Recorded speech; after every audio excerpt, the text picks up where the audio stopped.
This is Sakshi Verma. Welcome back to my YouTube channel easy learning concept. तो आज हम लोग बात करने वाले हैं चैप्टर 5 लेजिस्लेचर की। क्लास 11th एनसीईआरटी की चैप्टर 5 है ये। तो मैंने एग्जीक्यूटिव वाले चैप्टर में आपको सारा टॉपिक एक्सप्लेन कर दिया था, जिसमें था कि एग्जीक्यूटिव क्या होता है, यानी कार्यपालिका क्या होती है, different type of the executive कौन कौन सी हैं, semi presidential, presidential, parliamentary. India ने पार्लियामेंट्री एग्जीक्यूटिव को क्यों अडॉप्ट किया, discretionary power of the president क्या होते हैं, फिर PM and council of minister क्या होते हैं, एंड देन परमानेंट एग्जीक्यूटिव यानी ब्यूरोक्रेट्स वगैरह। तो ये सारी बातें मैंने डील कर चुके हैं। अगर आप लोग नहीं देखे हैं वो सीरीज वाला वीडियोस तो प्लीज जाके देख लेना, ठीक है ना। डायरेक्टली ये चैप्टर मत पढ़ना कि काफी कंफ्यूजन आ जाता है ना। तो हम लोग ने चैप्टर 4 में क्या पढ़ा था कि एग्जीक्यूटिव का काम होता है रूल इम्प्लीमेंटेशन करवाना, यानी रूल को लागू करवाना। लेकिन ये रूल बनाती कौन है? बड़ा क्वेश्चन ये आता है कि ये रूल बनाती कौन है भाई। रूल इम्प्लीमेंटेशन तो हम लोग ने पढ़ लिया, लेकिन ये रूल बनाने वाली ऑर्गन कौन सी है? तो कौन सी ऑर्गन है? लेजिस्लेचर, यानी विधायिका, यानी कानून बनाने वाली ऑर्गन। समझ रहे हो ना।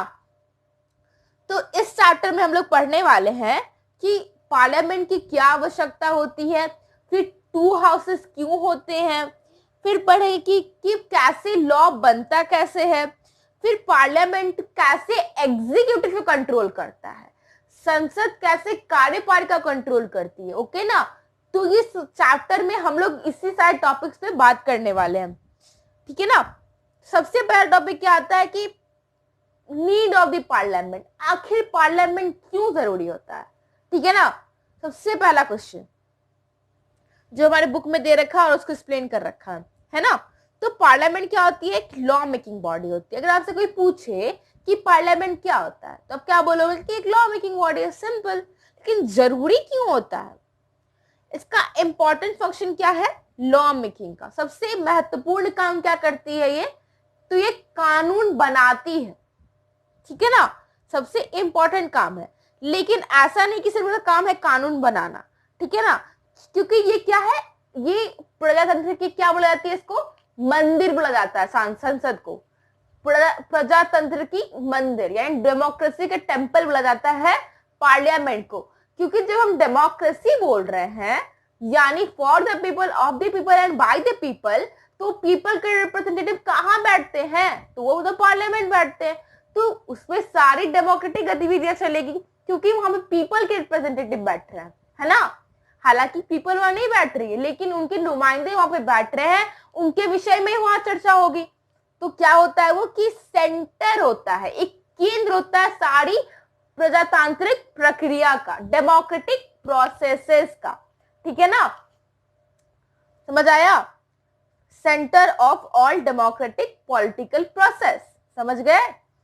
फिर आता है बात कि इसमें काफी प्रोटेस्ट होते हैं, वॉकआउट्स होते हैं, डेमोन्स्ट्रेशन होते हैं और बहुत सारी चीजें। वॉकआउट मैंने वर्ड यूज किया। वॉकआउट क्या होता है कि अगर मान लीजिए कि सेशन चल रहा है, पार्लियामेंट का सत्र चल रहा है, तो उसमें क्या करेगी दूसरी पार्टियां जो कि सत्ता में नहीं है, जो कि गवर्न नहीं कर रही, तो वो वॉकआउट कर जाएगी, यानी मीटिंग से क्या कर जाएगी? चली जाएगी। प्रोटेस्ट करने के लिए कि मैं आपके खिलाफ हूं, है ना, कि मैं आपके खिलाफ हूं, आप इस बिल को क्यों पास कर रहे हो। क्योंकि जो अपोजिशन पार्टी होती है उनका मेन मंशा क्या होता है कि कोई लॉ बने ही ना। लेकिन ऐसा हो नहीं सकता क्योंकि जो मेजॉरिटी पार्टी ही ना सरकार चलाती है, उनके पास मेजॉरिटी होता है, लॉ पास करवाती है एंड देन उसको एक्ट बना देती है प्रेसिडेंट साइन करके, है ना, क्योंकि उनके पास तो मेजॉरिटी है। लेकिन अपोजिशन क्या चाहती है कि कोई बिल पे बात हो, कोई इंपॉर्टेंट बिल पे बात हो तो क्या कर जाती है? वो वॉकआउट कर जाती है। आप लोगों ने टीवी में देखा ही होगा कि कांग्रेस कभी चली जाती है, कभी टीएमसी चली जाती है, तृणमूल कांग्रेस। तो ये क्या होता है? एक प्रोटेस्ट शो करती है जो रूलिंग गवर्नमेंट है, ठीक है ना। तो ये सारा चीज कहां होता है? पार्लियामेंट में, ठीक है ना। फिर बात आता है कि genuine democracy unthinkable without legislature. जब आप बोल रहे हो कि आपकी कंट्री में democratic form of the government है, अगर विधायिका नहीं होगी तो काहे का डेमोक्रेसी, काहे का लोकतंत्र। क्योंकि डेमोक्रेसी में क्या होता है कि पीपल जो होते हैं सुप्रीम होते हैं, है ना। वहां हर बात क्या होगा, पीपल के लिए बात होगा, for the people, of the people and by the people. लेकिन अगर लेजिस्लेचर नहीं है, वहां किसको रिप्रेजेंट कर रही है, अगर सिर्फ एग्जीक्यूटिव होगी तो वहां तो सारे हमारे नुमाइंदे नहीं बैठे हुए हैं, है ना। हमारे नुमाइंदे तो पार्लियामेंट में बैठती है, जो कि एग्जीक्यूटिव की पार्ट भी नहीं होती है। ये एग्जीक्यूटिव काफी छोटा हिस्सा होता है ना, काफी छोटा हिस्सा होता है। हालांकि वो भी मेंबर ऑफ द पार्लियामेंट होते हैं, लेकिन काफी छोटा हिस्सा होता है, ठीक है ना। तो वहां पे हमारी जो भावना है वहां पे बात रखा जाता है। यानी जन आ गया तो क्या हो गया कि वो पार्लियामेंट काफी इंपॉर्टेंट हो जाता है, क्योंकि वो हमारी बात वहां पे रखते हैं, है ना। इसलिए काफी इंपॉर्टेंट है।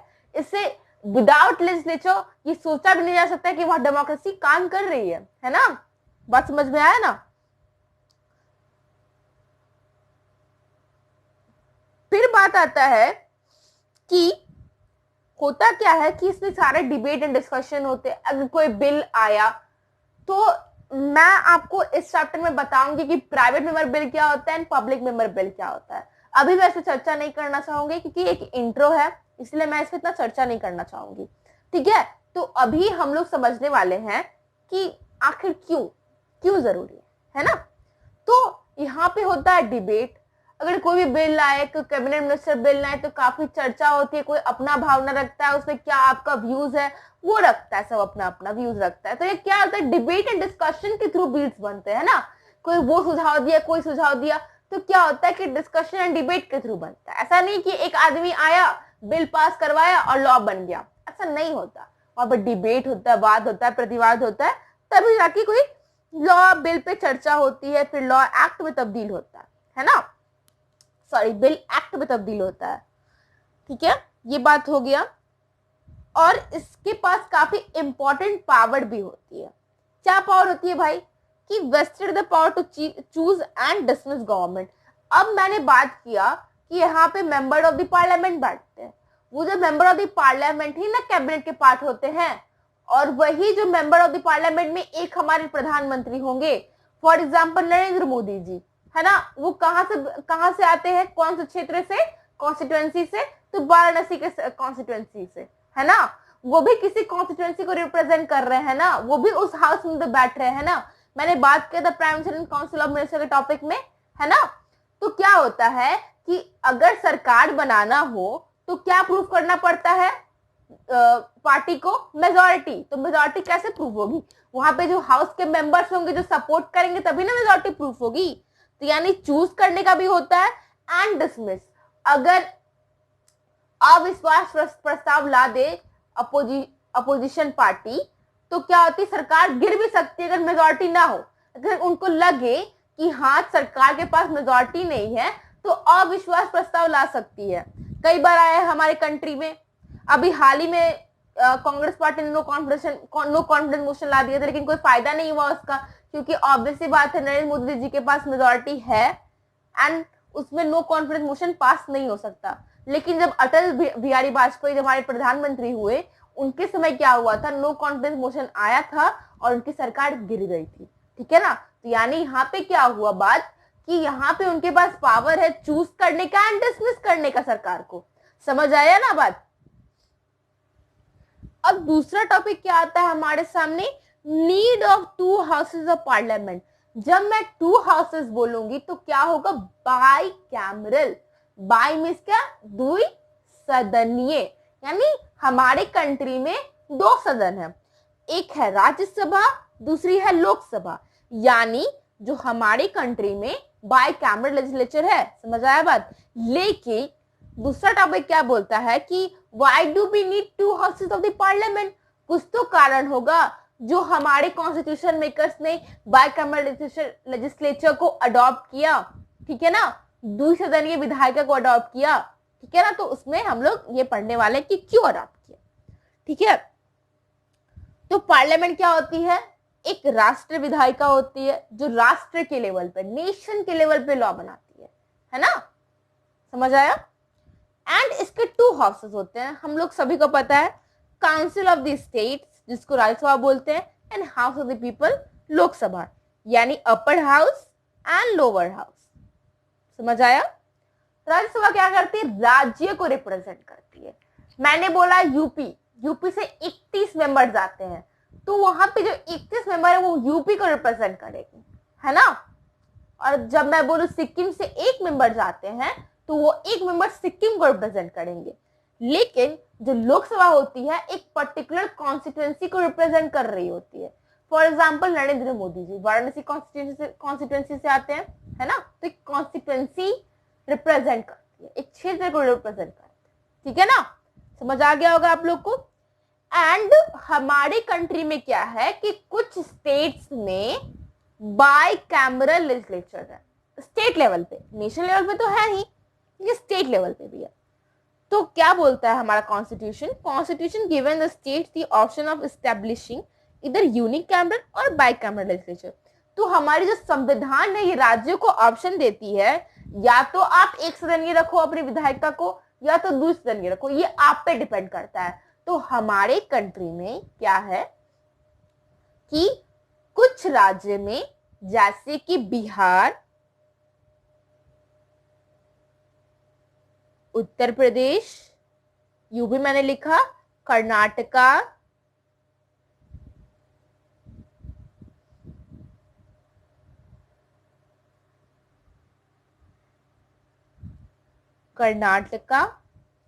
देन मैं महाराष्ट्र को महा लिख देती हूँ, आप लोग समझ जाना, ठीक है ना। लिखने से काफी टाइम वेस्ट होता है ना अभी लिखने से, इसीलिए मैंने इसको शॉर्ट फॉर्म में लिखा।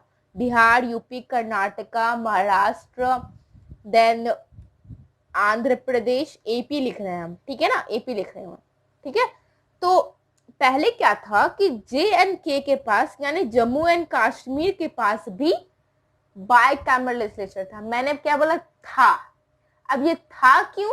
वो था इसीलिए क्योंकि आर्टिकल 370 हटने के बाद वहां अभी तक चुनाव नहीं हो पाए हैं। तो हम लोग क्या कहेंगे कि अक्टूबर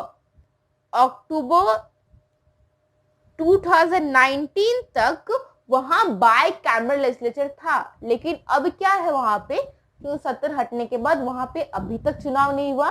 वहां के LG हैं जो कि मनोज सिन्हा जी हैं, हाल ही में बदले गए हैं, पहले GC मुर्मू जी थे, अब LG हो गए हैं मनोज सिन्हा जी। आप लोग जानते ही होंगे पहले से कि बीजेपी के मेंबर हैं, तो उनके पास इंपॉर्टेंट रिस्पॉन्सिबिलिटी मिली है कि आपको चुनाव कंडक्ट करवाना है, ठीक है ना।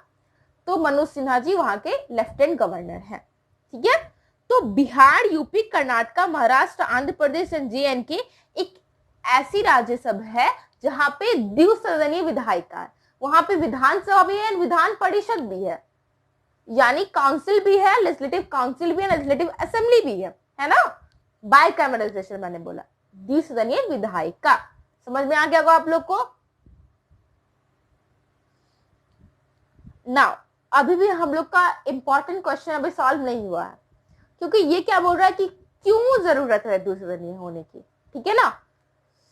तो पहला बात आता है कि to give representation to all this section of the society और टू ऑल ज्योग्राफिकल रीजन। द्विसदनीय होने का क्या फायदा होता है कि आप हर एक समाज के तबके को रिप्रेजेंट कर सकते हो, है ना। लोकसभा से, राज्यसभा से जितने सारे मेंबर्स आते हैं वो क्या करते हैं कि लोगों के हर तबके को, लोग को रिप्रेजेंट करते हैं। अगर ना हुआ तो क्या होगा कि उनके ग्रीवांसेस को कौन रखेगा। तो द्विसदन होने का क्या होता है फायदा कि लोकसभा में तो सारे रहते ही हैं मेंबर्स, लेकिन राज्य से भी मेंबर्स आते हैं जो कि वहां के लोगों को के प्रॉब्लम्स को वहां पे बतलाए। वहां पे पब्लिक नहीं जा सकती कि भाई देखो मेरा ये प्रॉब्लम है, क्योंकि उनको हम लोग ने क्या किया है, हमारे नुमाइंदे चुने हैं, है ना। हम जब MP जब जनरल इलेक्शन होता है क्या चुनते हैं हम लोग? MP चुनते हैं, जो वहां पे हमारी बातों को सुनती है। MP आए लोकसभा के मेंबर चुनते हैं, राज्यसभा के मेंबर हम लोग नहीं चुन सकते। आप लोग को बता चुका है मैंने कि राज्यसभा का इलेक्शन कैसे होता है। अगर नहीं जानते तो प्लीज प्रीवियस वीडियोस को देख लेना, ठीक है ना। ये बात समझ में आ गया। पहला रीजन क्या है कि सारे सेक्शनल रिप्रेजेंटेशन का मौका मिलता है ना। इससे क्या होता है कि हर एक तबके के लोगों को आप रिप्रेजेंट कर सकते हो, हर एक ज्योग्राफिकल एरिया के लोगों को रिप्रेजेंट कर सकते हो, सबको मौका मिलेगा रिप्रेजेंटेशन का। पहला फायदा ये। अब दूसरा फायदा क्या है कि पॉसिबिलिटी ऑफ यहाँ पे मैं बी लिख देती हूँ, ओके ना, एंड यहाँ पे ए लिख देती हूँ। दूसरा फायदा क्या है कि पॉसिबिलिटी ऑफ रिकंसिडरेशन और डिसीजन और डबल चेक ऑन मैटर। अगर एक हाउस से बिल पास हो रही होती है, ठीक है, वहां पे बिल पास हुआ, लेकिन क्या होता है वो दूसरे हाउस में जाती है, जहां पे मेंबर फिर उस बिल को एग्जामिन करते हैं कि क्या वो बिल में कुछ खामियां तो नहीं है, क्या उसमें कोई गलती तो नहीं हो गई है।